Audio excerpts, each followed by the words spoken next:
introduce Kara Allen, who has graciously stepped in for Amanda Lefton, who could not make it today. But Kara is Senior Advisor for Policy and Regulatory Affairs at the New York State Energy Research and Development Authority, or NYSERDA. And she formerly was the Assistant Secretary for Energy for Governor Cuomo. And she currently leads NYSERDA's planning process for implementing the climate legislation that she will speak about more today. So we're really, really lucky to have Kara here with us. And there, like I said, there will be time for questions at the end. And her full bio is actually available separate from the speaker packet that you picked up. So there are separate sheets back there on the registration table that will tell you how wonderfully accomplished Kara is.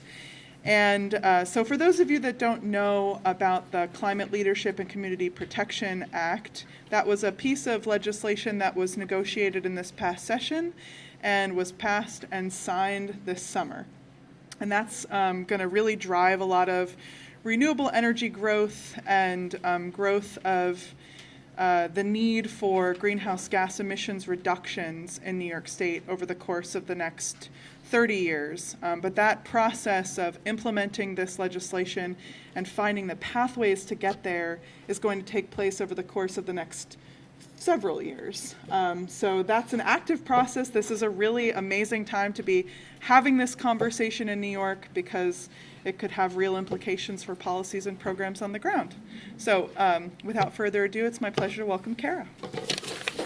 Thanks to all of you, American Farmland Trust, for having me here today to give this presentation. Thank you to Samantha, and thank you to all of you for your flexibility, but also for your interest. This is a really exciting time for us in New York, and a really kind of key point in the process.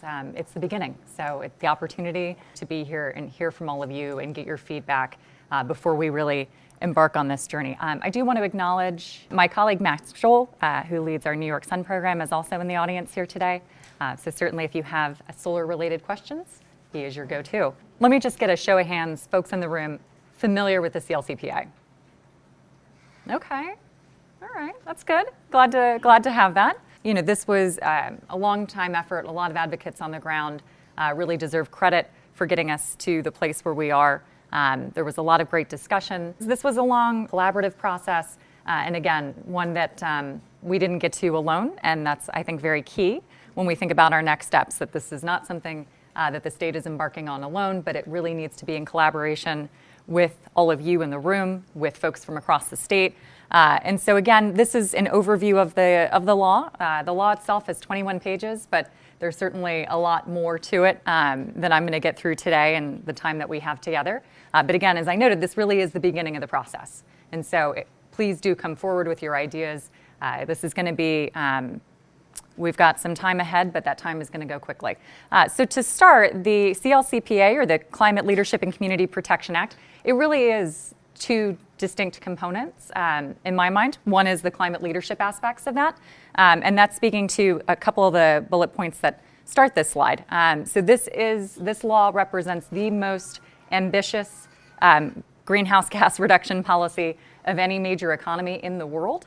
Again, this is, New York is really demonstrating that climate leadership with those greenhouse gas goals. The 40 by 30 goal is something I think a number of folks in the room, certainly if you're familiar with the law, you're probably familiar with the 40 by 30, which has been on the books for us for some time, not in law, but in the state's energy plan. The governor issued an executive order taking the energy plan goal and making it economy-wide when the current administration in Washington decided that they would pull out of Paris. So that's a goal that's been pretty well established, but it really is getting to that 85 by 50 on a path to carbon neutrality that really makes this a big marker for New York, for the nation, and for the world. The goals of 70% renewable energy by 2030. So we have an existing clean energy standard. It's 50% renewable electricity by 2030. Because of some of the great progress and great strides that we've been making across the state, that is now a 70% goal by the same time frame. And again, on the path toward a carbon-free electricity system by 2040. And that's really key because a lot of the sectors of the economy will be moving more toward electrification. So it's important that our electricity system is also ready to help us meet these goals and support those other sectors. So again, these targets are now in law, so we are required to meet them, and future administrations will have to pass legislation to undo them. So it is really strengthening a lot of the goals that New York had, and then again, taking it a step further in some cases. And then on the community protection pieces, and I'll get into these in a little more detail, the legislation also makes a number of commitments to communities that have either been historically overburdened or will be adversely impacted by climate change. So that's a really central feature of the legislation as well, is looking out for one another, looking out for our communities, and making sure what we're doing is in their best interest. And then the Climate Action Council, for folks who've been in New York for some time, there was a Climate Action Council previously. This one, again, is now in statute. And so with that, what I want to say, and maybe as a takeaway message for all of you in the room, the law really prescribes a process. It doesn't get heavy into prescriptions. And that's where, again, that collaboration aspect, which is also central in the bill, comes in. And so getting ideas and input from folks like you is really what's going to get this to the finish line. So what is that process? So the process, as I mentioned earlier, there's a Climate Action Council. This Climate Action Council will be co-chaired by NYSERDA, which is why I'm here today, as well as the Department of Environmental Conservation. So a lot of collaboration across the two of us. We certainly work together regularly now as it is, but this is, a new step in that direction, and continuing that partnership. And then several other agencies will be joining us as well. So you can see here, for folks in the back, I'm just going to read through the list.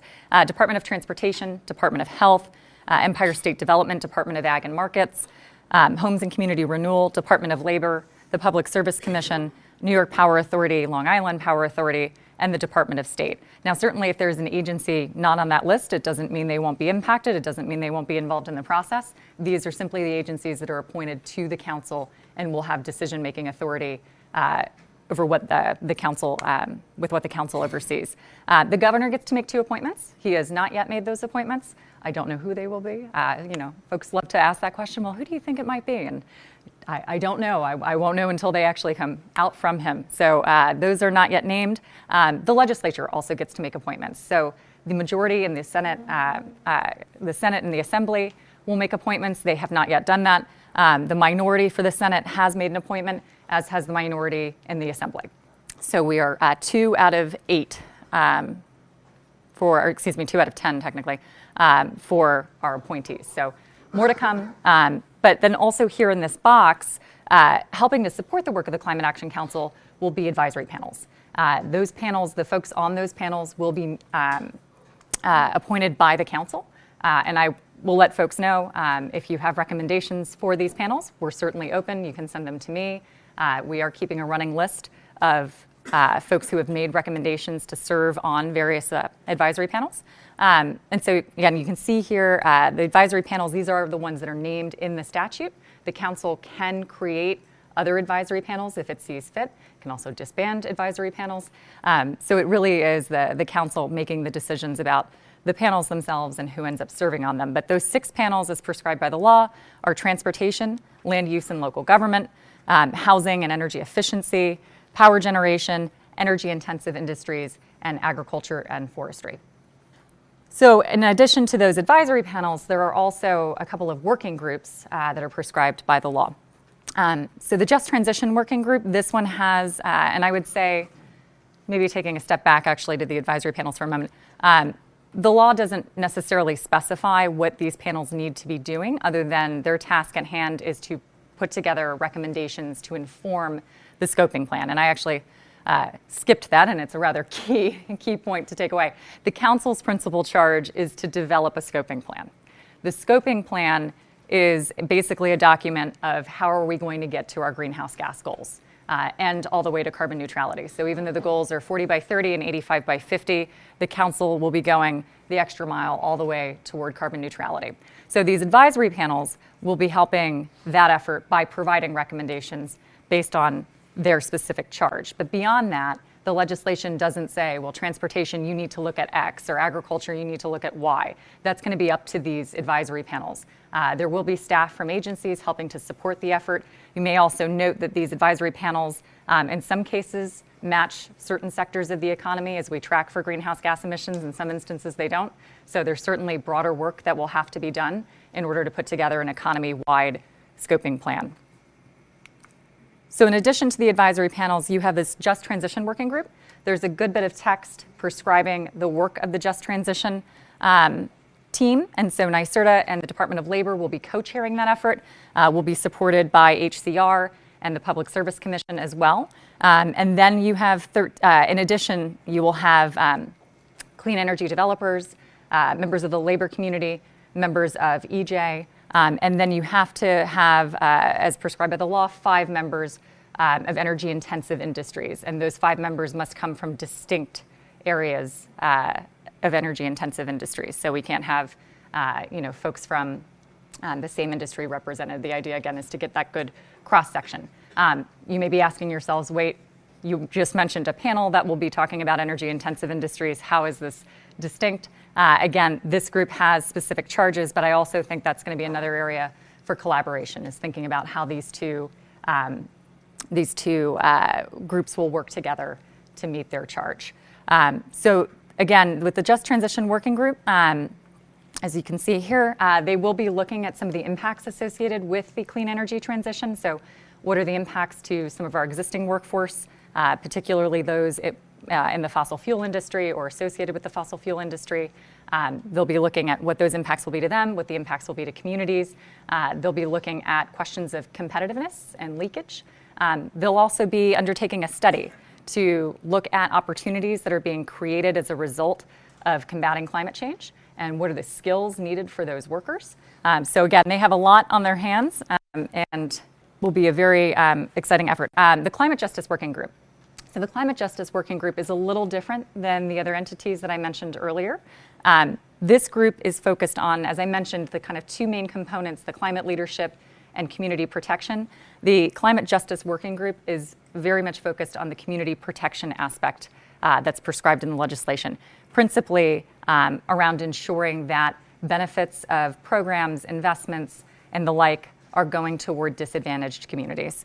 The disadvantaged communities are not yet listed. That's also the task of this group. So the group is going to come up with the criteria for identifying those communities, and then put together a list that will be updated on a regular basis with those communities. So that'll help actually inform investment decisions and approaches by state agencies. But again, that work will be done by this group. And it's certainly a big lift, but very core to the legislation. There's also going to be a report looking at barriers and opportunities for clean energy, climate mitigation, adaptation strategies that DEC, NYSERDA, and NYPA will be putting together and presenting to the group as well. So again, we talked a little bit about the scoping plan, the high-level bullet point, some of the other requirements for the scoping plan. We talked about the just transition aspect. We talked about leakage, but for folks in this audience, there's also a charge here for certainly healthy forests, land use. Sequestration will obviously be a central topic in the scoping plan and in our deliberations. We will have to look at costs and benefits, as any good plan would do. But again, there's also a lot of process. As I mentioned earlier, by design, this legislation is about collaboration and ensuring that we, the state, are not acting solo, but we are really working with everybody to put together a plan that considers all of you, considers the state, and puts us on the best path forward. So it's important to note the Climate Action Council will work with the Climate Justice Working Group, with an Environmental Justice Advisory Group that is prescribed by a separate piece of legislation, and they will be holding public comment hearings once the scoping plan is released. And I'll talk about the timeline in a little bit. And it needs to be updated on a 5-year basis. So the Department of Environmental Conservation, once the scoping plan is finalized, will take that scoping plan and use it to inform regulations that the department will issue in furtherance of the direction provided by the scoping plan. You can see here, again, making sure we're compliant with the targets. The regulations as specified in the law will cover can cover all sectors, I should say, with the exception of livestock. And again, similarly to what the scoping plan has to do, looking at maximizing net benefits, minimizing leakage, et cetera. Also important to note, the DEC may adopt an alternative compliance mechanism as a means by which of achieving carbon neutrality. So that's, again, the law says we may adopt. It'll be open for consideration. Certainly, if you are interested in that subject, would pay attention closely to that. And then, as I mentioned earlier, it's not the agencies on the Climate Action Council acting alone, but all state agencies will be moving ahead in accordance with the direction provided by the Climate Action Council. All right, so then the disadvantaged communities. I sort of left it out there a little bit, but now to really revisit in full. So as I mentioned earlier, this is a very central piece of the legislation, and a lot of the advocacy community was very clear that we need to make sure that as we think about these next steps, we are protecting those who are most vulnerable in the state. So that's really what that Climate Justice Working Group is going to be helping us to put together.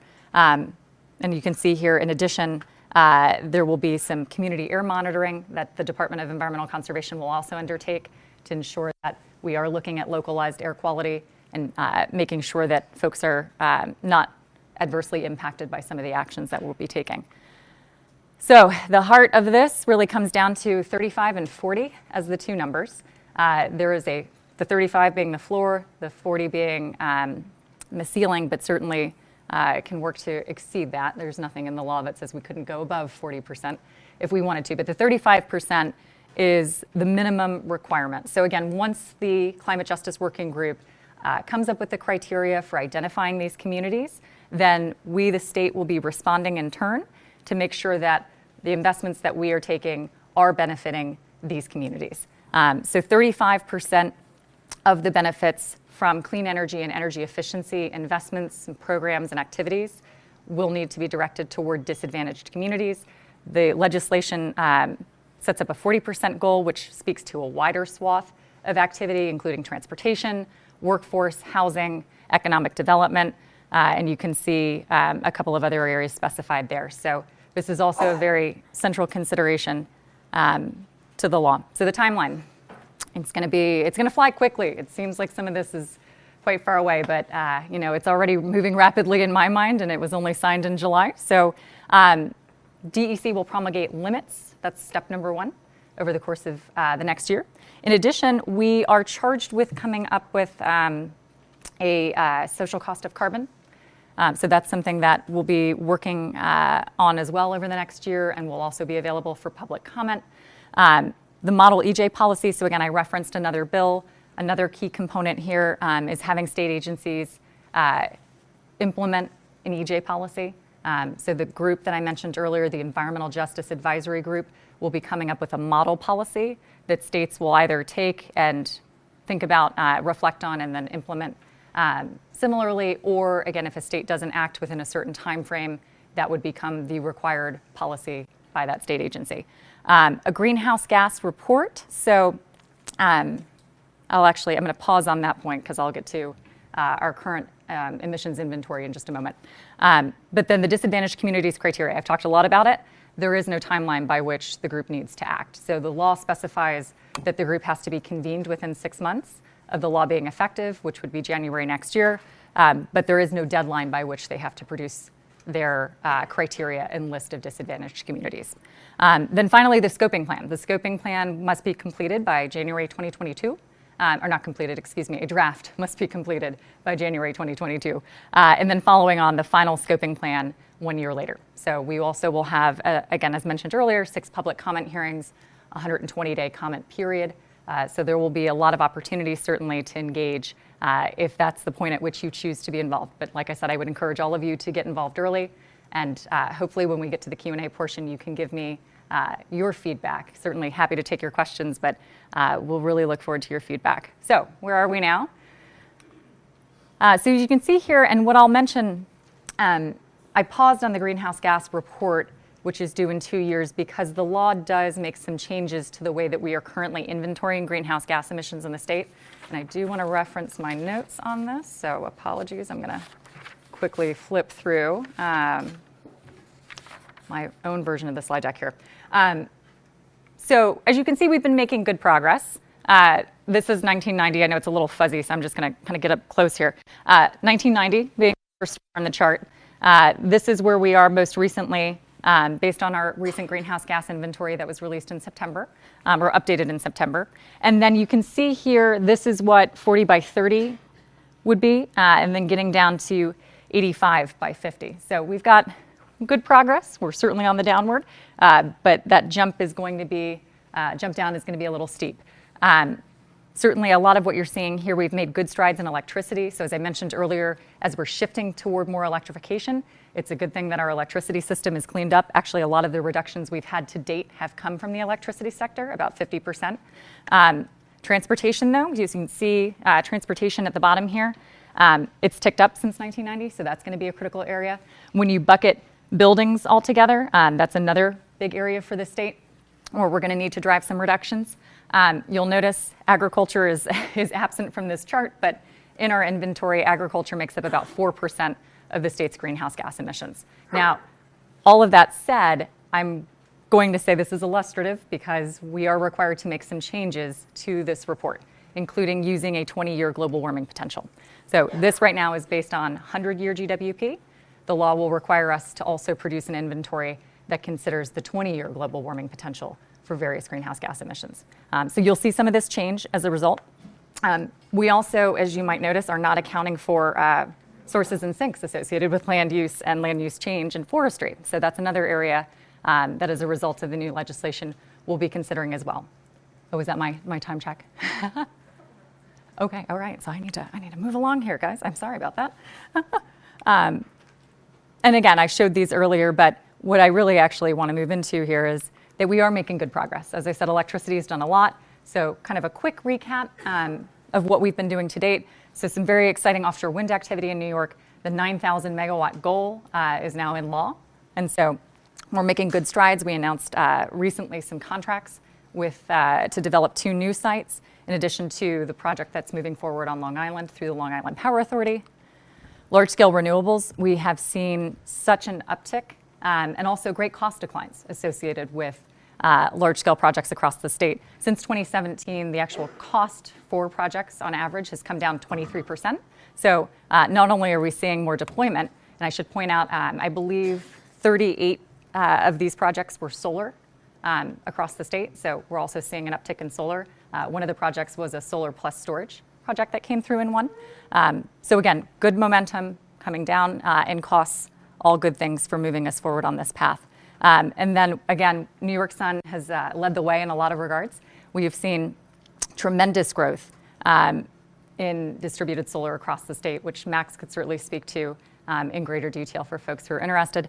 And we're also moving ahead with energy storage. We've seen quite an uptick. A similar program to the New York Sun program was introduced not too long ago for declining incentives based on different markets in different regions of the state for storage. So that's another area where we're expecting to see a lot of really great growth, a lot of great job opportunity, which leads me almost to my final slide. And again, energy efficiency. So certainly as we become more wired, you could see quite an increase in demand. The state is simultaneously trying to balance that out by ensuring that we have very aggressive energy efficiency policies. The kind of marquee energy efficiency policy is known as New Efficiency New York, and that is NYSERDA, Department of Public Service, state agencies leading by example, but also working with the utilities to really drive down consumption. So as I mentioned earlier, electrification is a must, and I realize this is kind of stepping outside of most of your interest points, but again, because this is an economy-wide effort, I do want everybody to be aware of just what we're undertaking, how we're thinking about things, even if it doesn't directly relate to you at the present time. And then, as I mentioned earlier, transportation, it is our largest single source of greenhouse gas emissions in the state. So with that, again, a lot of opportunity to be gained out of this. New York really is, we have opportunities to be a first mover and to really create new markets and drive a lot of job opportunities here in the state while protecting people today and in the future. So again, that's a really key thing to remember, that there are some very positive outcomes, and we're looking forward to getting a better handle on some of that. But again, I think with that, I'm going to close out.